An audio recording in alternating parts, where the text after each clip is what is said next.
Hi.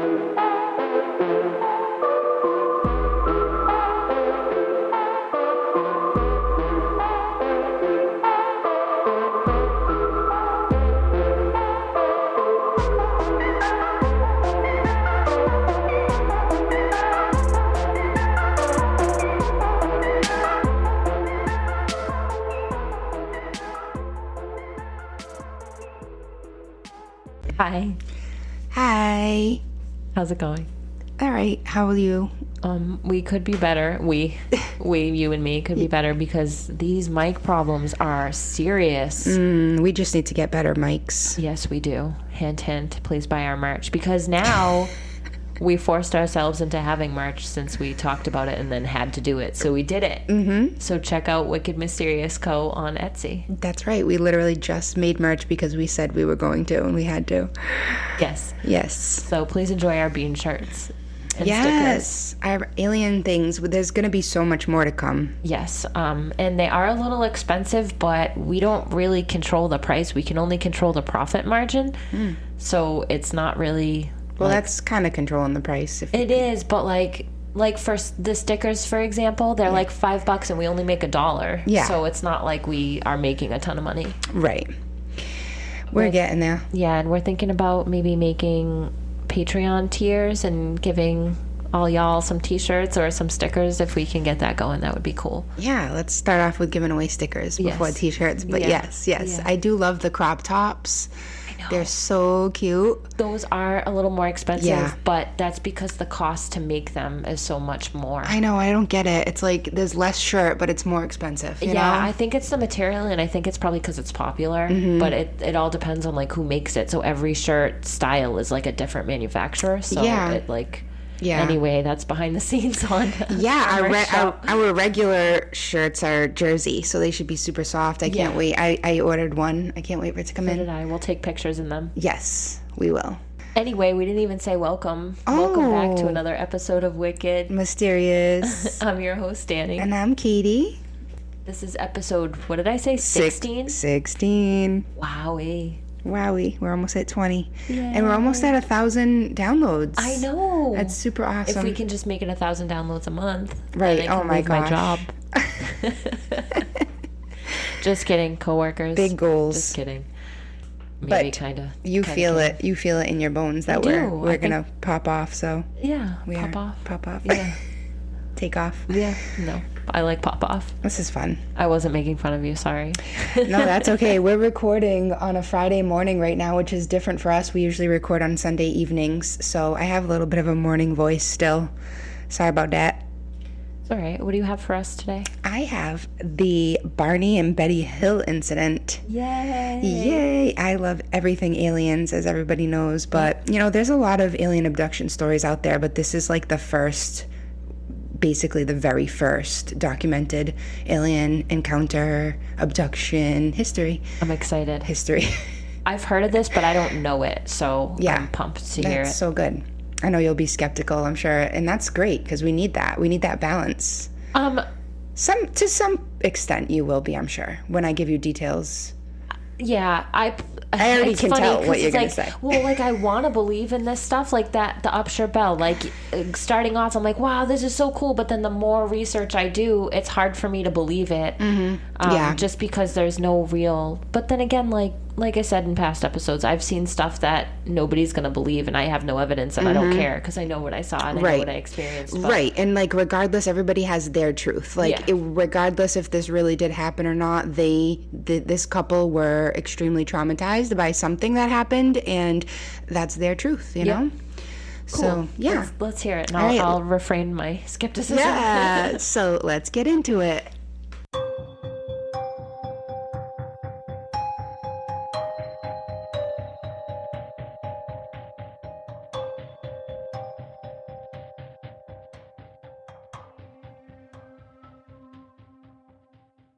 So Barney was an African American born on July 20th, 1922, and that makes him a Cancer, I think, right? I actually didn't look it up. I usually do, but I think so. I think so, yeah.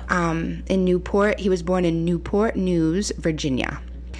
He served in World War II for 3 years until a grenade accident ended up discharging him. He actually lost all his teeth in this accident. I don't know how, because I could not find exact details. All I could find on many different accounts of just a grenade accident. So pretty crazy that he just lost all his teeth though, and like nothing else, you know? He didn't blow off his nose or go blind. He just lost his teeth. Maybe he went to bite the grenade. Is that like really a thing? Like they pull the pin out feel like a with their teeth? Like would straight up just blow you to pieces. Well, yeah, exactly. I wonder though if like back, in the movies we would see the grenade pin and they would use their teeth and pull it out and then throw it. Yeah. So like, I don't know, maybe there was, but still, regardless, like you said, it would go off and then his whole head would be blown off. So anyway, Barney, I really wish I knew how you lost all your teeth, but you're dead now, so I can't ask you. R.I.P. Rest in peace. All right, so at the time of this story taking place, he was working as a postal worker, commuting 60 miles each way to work from New Hampshire to Boston. He also was a civil rights leader, and he was active in civil rights movements that were honored by the government of New Hampshire for his work. Betty was born Eunice Elizabeth Barrett on June 28th, 1919, so I think she's a Gemini, in Newton, New Hampshire. So right off the rip, Betty, I don't believe you. I'm just kidding. You a crazy Gemini. I'm just kidding. We're going to stop hating on astrological signs. We talk about stopping doing this, but yet here I am. She earned her master's from the University of New Hampshire in social science. At this time of the incident, she was working as a social worker with a very full caseload and was passionate about being a civil rights advocate. So the two of them were both well-educated, well-respected people in the community, both being civil rights activists, despite being an interracial couple in the 60s. That says so much in itself right there about this whole story to me, because we'll get into it, but I just really feel like they didn't have anything to gain from making up something like this when they already would have some sort of negative, stigma against them. Yeah, I like them already. Yeah, me too. I really like them. They're wicked cute. All right, so they married and purchased a home together in Portsmouth, New Hampshire. On September 19th, 1961, this is the day that went down in history, Barney was 39 years old and Betty was 41 years old, and they were 112 miles away from leaving their honeymoon in Canada. They were driving home to Portsmouth, New Hampshire through the White Mountains with their dachshund dog, Delcy, who was newly adopted at this time. Betty realized that they were being followed by a beaming light in the sky on the desolate highway. The next thing that they knew, they are 35 miles down the road south in the opposite direction suddenly, right? And then they realized they lost 2 hours. This would be the very first account of anyone ever losing time. And also, obviously, the first account of an alien encounter.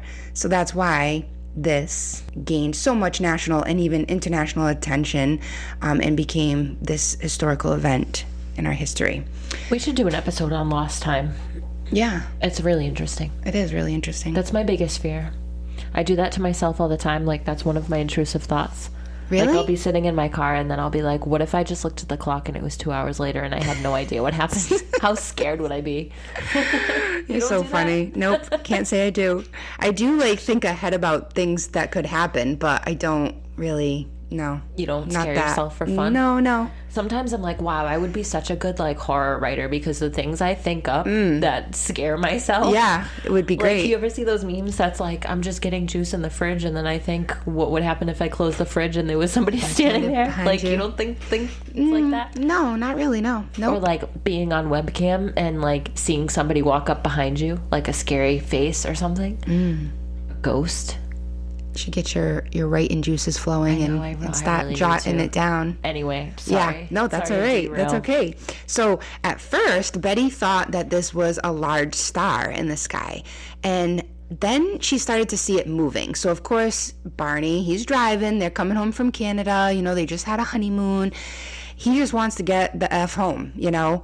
But she's fixed on this, and she's staring at it and bringing it to his attention, and he's just like, you know, don't be silly type of thing. And then she noticed, like I said, she's seen it moving, and she was like, wait, you know, this really is going to gain my attention even more, because she started to realize, like, this is not a star. I have a question. What's your question? Raising your hand.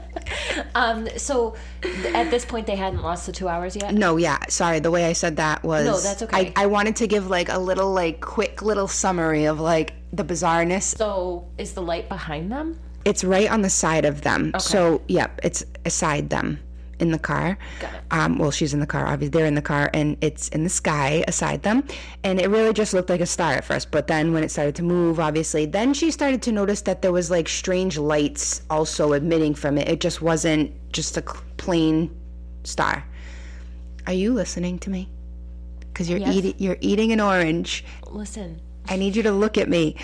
I'm sorry. It's okay. I can come sit next to you and hold hands. I feel like you're not retaining it if you're not looking at me. That's probably just, I don't know.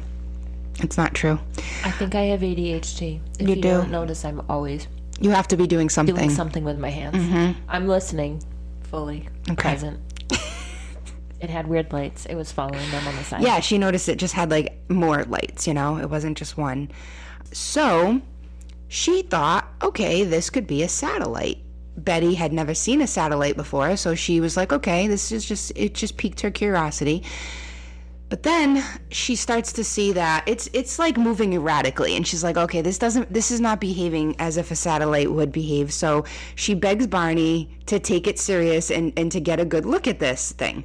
She said that as they were moving, it seemed like it was getting bigger and bigger and coming closer to them. It rapidly came into the car's immediate direction, and at this time, it really stressed Barney out.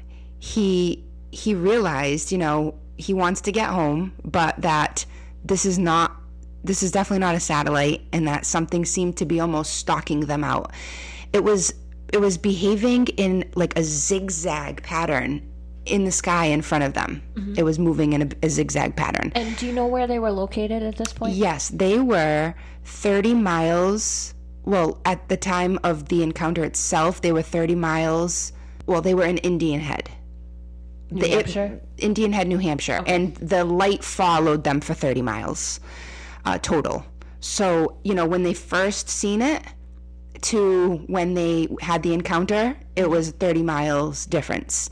But they were totally alone on the highway. It was completely desolate, like I said. So Barney eventually was like, okay, we're going to pull over. And he thought, of course, maybe with like his military background, that it could be like a military plane, like playing a game with them. Uh-huh. But once it continued to follow them for that long, and then, you know, that's when they knew like something just was not right. And it began to hover silently in the middle of this, obviously in the middle of the road in the sky, dead center.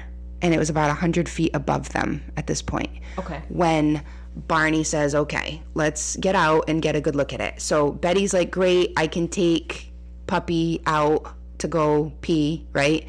Because this is a long road trip. I mean, I think the road trip was only supposed to take them 4 hours or 3 hours or something like that, but it ended up being more, obviously. So she looks at it as an opportunity. Like at this point, she's not super scared at all. She just like thinks it's cool. She's like wicked fascinated by it. And he's nervous because he's like, this is not right. So he gets out his pistol. He had a .22, and he pulls out his binoculars. And he looks up, and now mind you, remember, it's literally hovering silently right there above them on the highway, about 100 feet above and about 300 feet away. And could they describe it, or is it still just it's coming? Okay. Yep. So now they can see it, because being 100 feet above, it's clear as day that this is very concerning and not right. So he described it to look like a big pancake in the sky floating, and it had windows. It had the whole front of it was like one big long draft of windows with separations in between, so several windows. lining the front of the craft, and there was lots of other lights coming out from it. He could see with his binoculars clearly that there was 11, specifically 11 humanoid creatures staring directly down at them through the picture windows. They must have fucking bugged out. Yeah. So immediately when he looks up with his binoculars and sees this shit, he's like, holy shit. Like, now he is gripped with so much fear, and he's positive it's a flying saucer. And he also knew they were about to be abducted. Like, he just had a sense of knowing. Yep.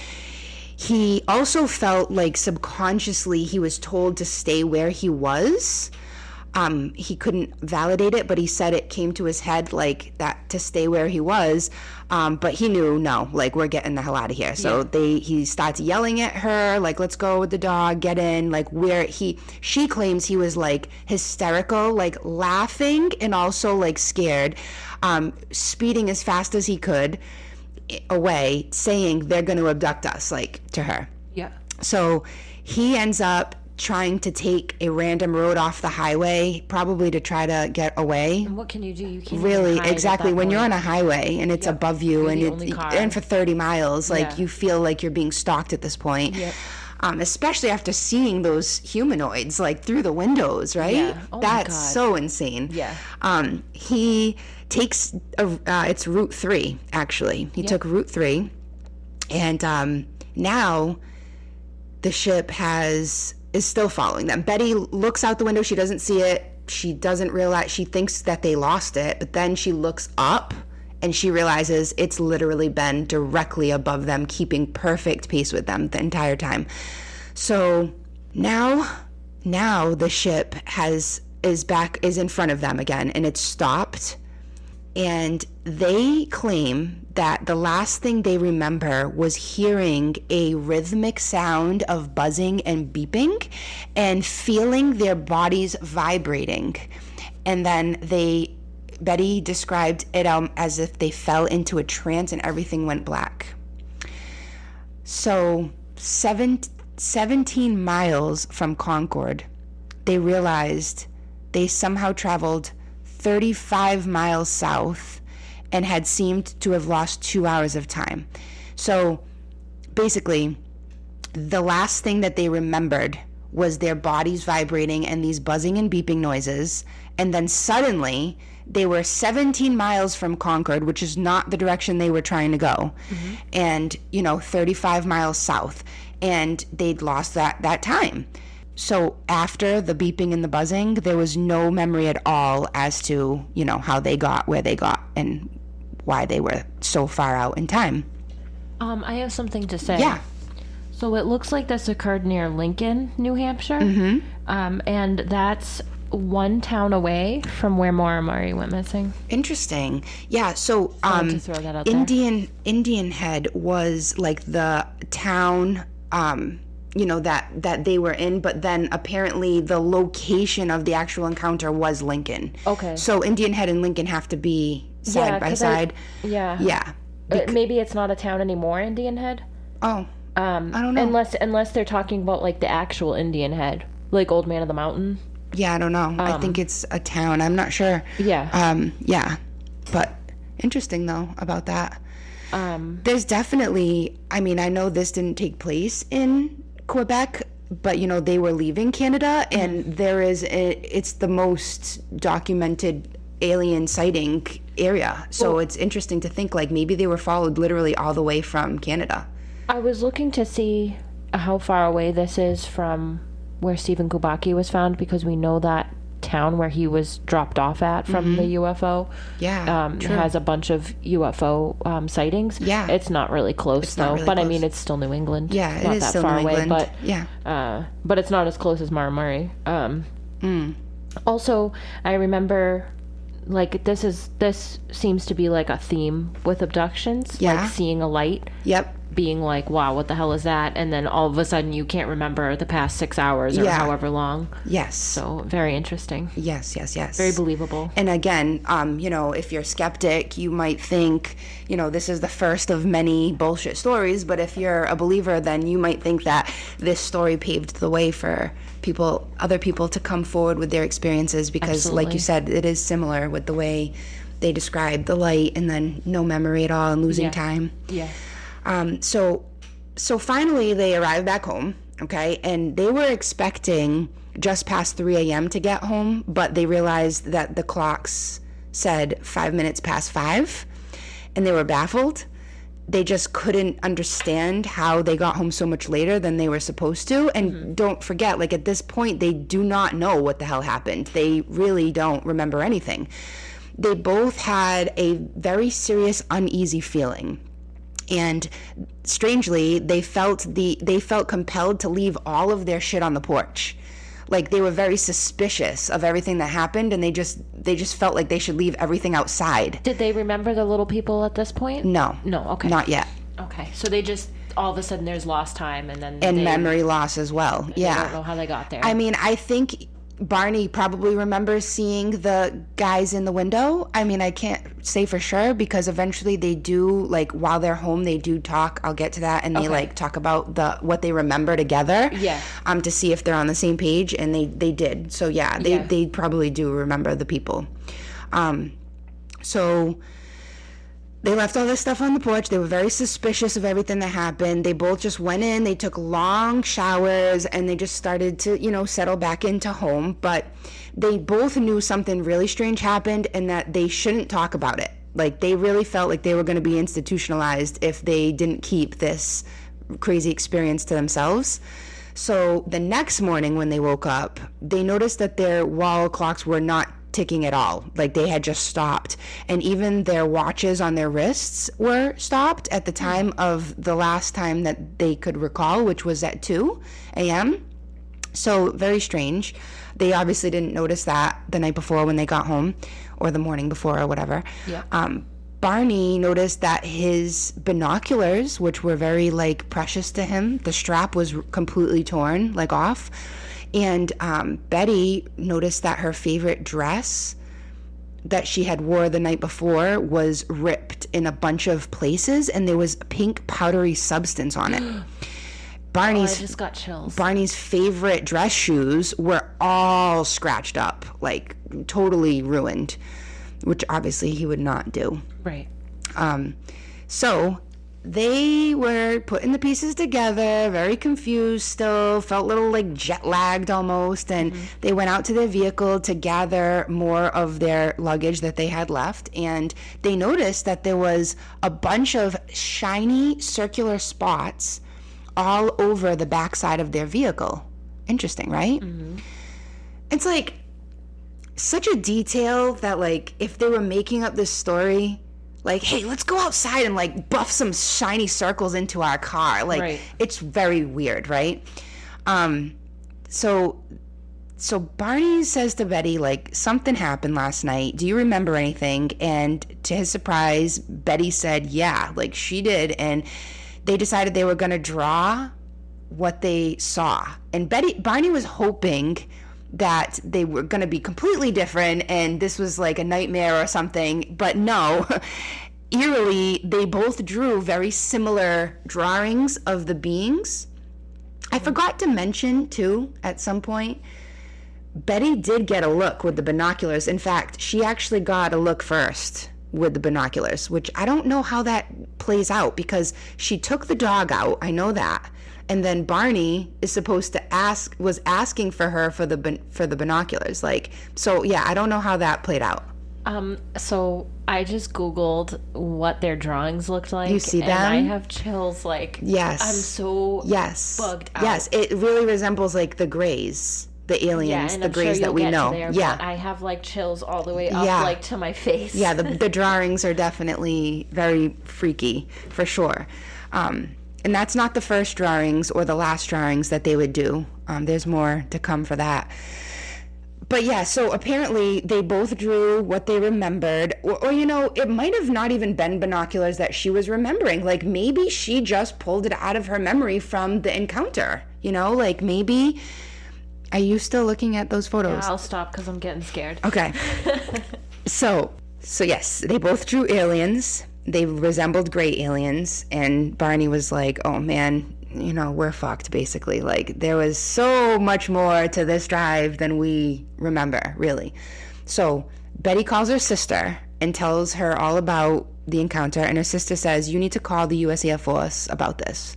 So the U.S., this is a great point. This is a great part of the story, I think. So the U.S. Air Force wrote a report with the subject UFO and states that this UFO was actually tracked on radar at 2:14 a.m. in the same location over the White Mountains in New Hampshire. So they tracked it and did nothing about it? Apparently, and just let people get apparently they looked back and saw that it was there. Yeah. Or maybe, I don't know if those are recorded. Yeah. But it was tracked and it was documented. But this is before they could just shut down airspace like they've been doing now. Yeah, true. And it's not like they're gonna, at 2:14 in the morning, they're not gonna send out an alert to everybody who's sleeping at home on their radios, like, attention everybody, there's they UFO. Never do. No, and there's plenty of unidentified flying objects that the U.S. Air Force documents, but they don't ever have a story coming into play correlating like this, Right. So that was a first. I'm the first of many to come, right, in the future. But so yeah, interestingly, it was documented that there was a sighting at 2:14. So the report also described Barney's demeanor seemed very honest and truthful. He was really nerved up. And although there was a couple of details that were a little bit suspicious to the reporter or to the Air Force, they ended up deeming it that they believed they were being truthful, that something happened, but it was deemed insufficient data and just as a strange experience. It's like, how? When you have these people coming to you claiming at the same time in the same location that you have documented something flying in the sky, how do you just say there's just not enough data? I'm surprised they even acknowledged it at all. I know. Instead of just being like, "Oh, you're crazy," like they always do. It was just so long ago, and they're not used to this kind of shit happening. So they probably didn't think before they talked. They could have covered that up totally. They could have said, "Oh no, we have nothing in the sky." Do the Men in Black come at any point? They don't. No, the Men in Black don't come for them. Before the Men in Black, Yep. I guess, probably. Yep. So after they went and filed their report with the U.S. Air Force, they come home, and this is very weird, but there's a pile of dried leaves on their kitchen table. What the fuck? Yeah, and that's so unusual and weird. And Betty starts to clean them up, and she finds her earrings that she was wearing the night before inside the leaves. She's so confused. She's like, I didn't even know I was missing these things, first of all. Second of all, like, how are they in leaves on our kitchen table? So weird. And that's like, if it really was aliens, like, what? They followed them home, or they knew where they lived, and they're like, we need to give this lady back her blue hoop earrings. Like, this is so important. It's weird, right? That's so weird. It's a weird detail for sure. Maybe they're very empathetic. Maybe they felt like it had more meaning than just like earlobe dingles, I don't know. Oh man, I'm like totally going down the rabbit hole in my head of like different episodes we can do, because like the Greys are Zeta Reticuli, right? Oh, I'm so glad you said that. It gets so much better. Betty actually draws a fucking map of Zeta Reticuli. Yeah. So yeah, it's so interesting. The guy whose name who I always forget, and I shouldn't because I'm like so into him. The Bob Lazar. Yep. Talks about yes, he did. The UFO that he worked on was from Zeta Reticuli. Yes, so Bob I believe Lazar. this. We should do an episode on like the different known races. Yeah. Oh, there's so many they supposed to be. Yeah. Go ahead. Sorry. So no, that's okay. So 10 days after this incident, Betty began having a string of dreams. These dreams, or nightmares, whatever you want to call them, they lasted for 5 nights, and she felt like pieces of her lost 2 hours may be coming through these dreams. Yeah, like because she was they're in shock. Yeah, and they yeah, probably right. Your brain does all sorts of crazy shit when you're in shock. Not to mention, are they like doing something to take your memory away? Are they, Yeah. So on the 5th night, the dreams stopped completely and they never reoccurred. She described these dreams as intense and vivid, unlike any other dream she'd had before. She would dream about these small men standing in the road on Route 3, blocking them from going any further. So like a roadblock of these guys. Mm-hmm. She said the men were about 5 foot 4 inches, which is my height. The perfect height. Thanks. I'm also 5'4". Oh, that's so cute. So they were like 5'4", and they were in matching blue uniforms with caps similar to military cadets, which is an interesting twist, right? Because it's like her brain's putting something together, her subconscious. Yeah. So they appeared nearly human in her dream, with dark eyes, prominent noses, and bluish lips, and their skin was gray in color. Uh-huh. She remembered in her dreams that they brought her into the woods, and she looked back at Barney, and she could see him walking behind her in like a sort of trance-like state. Mm-hmm. And then she remembered or recalled in the dream that they led them up to a ramp and into the craft.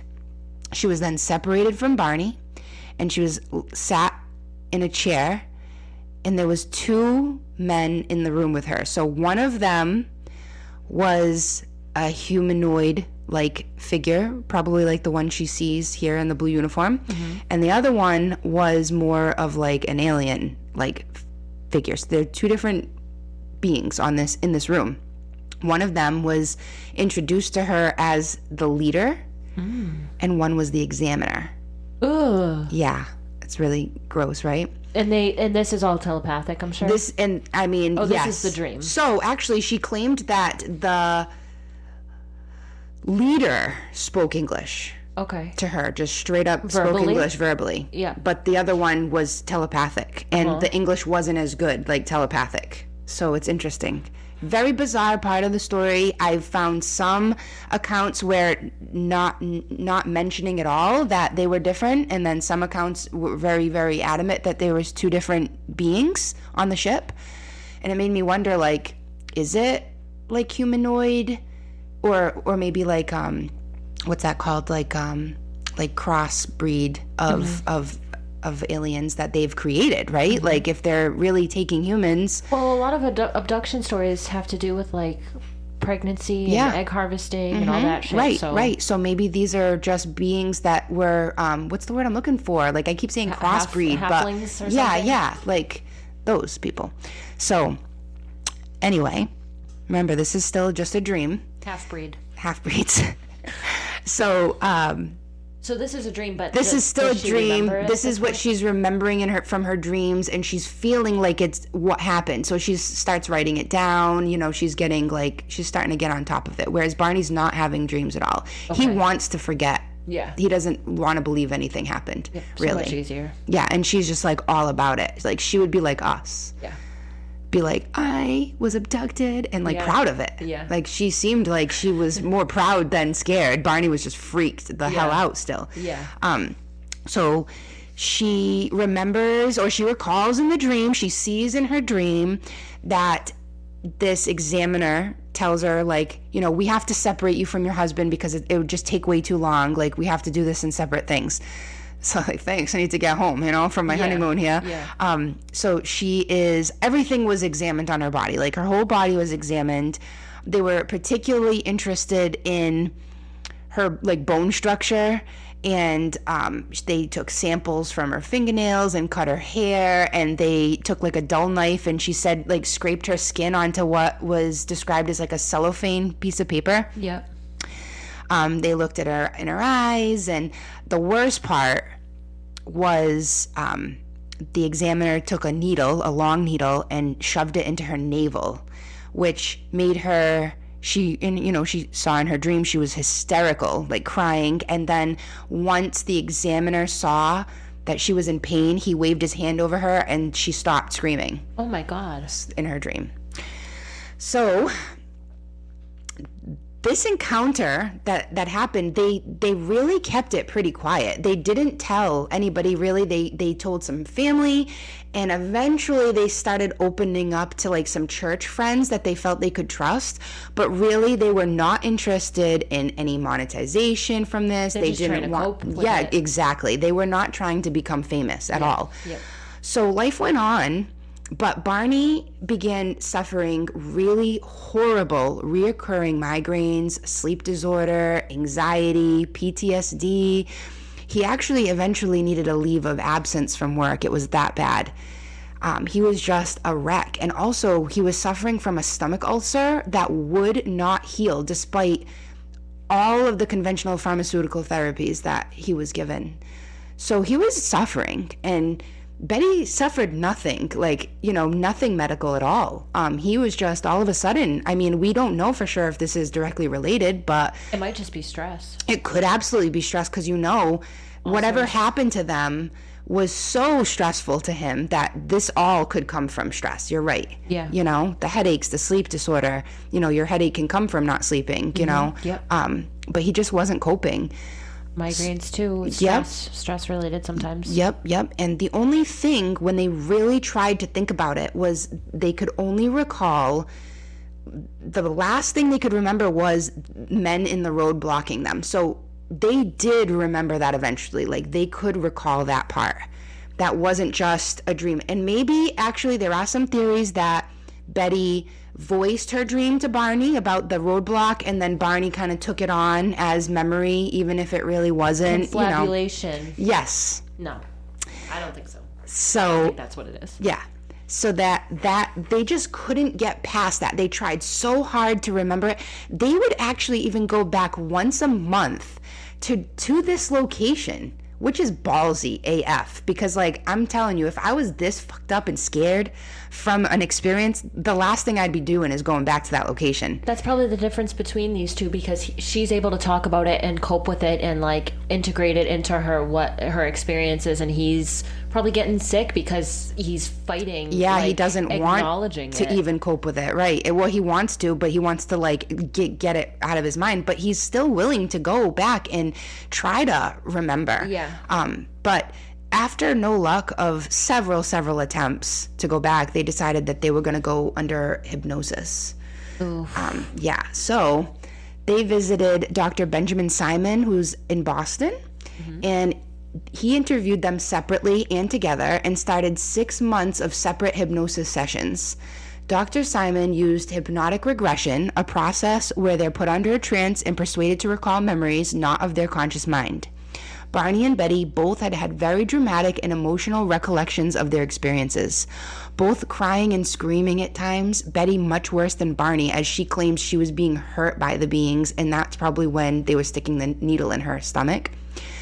The session had to stop, actually, due to Betty's hysterical nature during one session. Under hypnosis, Betty's accounts were extremely similar to her dreams, and that validated to her that her dreams were real events in her subconscious mind, bringing her suppressed memories forward, basically. So the separate hypnotic interviews were eerily similar between the two of them. They both remembered the gray aliens looking the same. They both described the ship as the same. They both, little details. There was a lot of similarities. They were asked by the doctor to sketch the beings, and they both drew those photos. Please Google them. Yep. It's terrifying. Please Google them. Yep. That we would know and go on to call these gray aliens. They both drew them as being completely bald. There's no hair on them anywhere, so no eyebrows, no eyelashes. They had very small, flat noses, thin slits for their mouth, and very large cat slanted eyes. Barney's hypnotic account was similar to Betty's in many details, that he recalled being laid on an exam table where a cup was put over his genitals, in which Barney can only assume that they took a sample from him, because he did not recall having any orgasm from this. But he just could feel like they took something from me. Ugh. Yeah. So then he said a thin tube was put into his anal cavity for a few minutes and then removed. and he claims that the beings would speak telepathically to him at this point. And so are they, I mean, I know that they're like examining them and hurting them, which I don't think they're meaning to do. It sounds like they're not Curious. wanting to hurt. Yeah. But are they sympathetic? Are they kind? Like, Yeah. what's the... Like, I mean, he took away Betty's pain for her, so I would imagine, yes. But and are I mean, they just cold with the communication? Like, this is what we're doing? Yeah, apparently, like, Betty said that that they described to her, like, we're just like investigating, we're going to examine you, and we need to examine the difference between the beings on our ship and you, basically. And she felt like not, you know, she was of course scared, but like it wasn't until the needle in her stomach that she was really hurting and scared and in pain. Whereas clearly, you know, Barney wasn't hurt in any way. They were just really interested in his teeth, which is funny. Like, because they're probably like, why the fuck is he missing all his teeth? Well, he had dentures at this point, but they must have been interested in dentures. Like, how do they do this? You know, who knows? Or why. Interesting, right? Or why? Yeah. So this is cool, but Betty, during one of her sessions, was able to recall a map that was shown to her. She recalled it in such great detail that she was able to draw it out on paper for the doctor. She was before unaware of astronomy constellations, and no astronomers could exactly pinpoint the star system that she drew, but suggested that she could have drawn the map of some undiscovered stars. So basically, these astronomers were super interested, and they looked at it and they were like, wait a minute, these stars are not part of like what we know. And that's because those stars weren't discovered until years later. Wow. So no astronomer in 1963 knew these undiscovered stars' position. None. So that was fascinating for them. I mean, at this point, they were like, no, this isn't right because we don't know where she's getting this from, right? But this is where it gets interesting. So, yes. We're at 45 minutes. I know. I'm almost done. No, it's okay. Yeah. Oh, you're almost done? Yeah. Do you want to make it a two-parter? Because I feel like we could go so deep into this because I have a lot of questions. Okay. So do you want to finish and then Let's finish at this map part. Okay. Okay. So this was fascinating to the astronomers, like totally fascinating. And they thought to themselves, like, this could be an obscure southern constellation of Zeta Reticuli 1 and Zeta Reticuli 2. Astronomers at Ohio State University requested a computer to plot in these stars into this correct position out beyond the double star system, right? Mm-hmm. of Zeta Reticuli. Yeah. 220 trillion light years away from Earth, looking towards our sun, the computer duplicated with virtually no variation the now famous map of Betty. Wow. So, we do know grays are supposed to be linked to the Zeta Reticuli star system. Yeah. So yeah, we can leave it at that if you want. I don't have too much information left, but we have a lot of questions, and we can definitely totally go on about it. I mean, we're gonna get into the theories and and there was, you know, some evidence testing like on her dress and stuff. Interesting. Yep. And I have a lot of questions about like the motivation of the aliens. Okay. And all right, so we'll make this a part 2 then. All right. This is going to be a part 2. So we will finish this up the next episode. Yes. Thanks for listening. Stay mysterious. Yay. Awesome.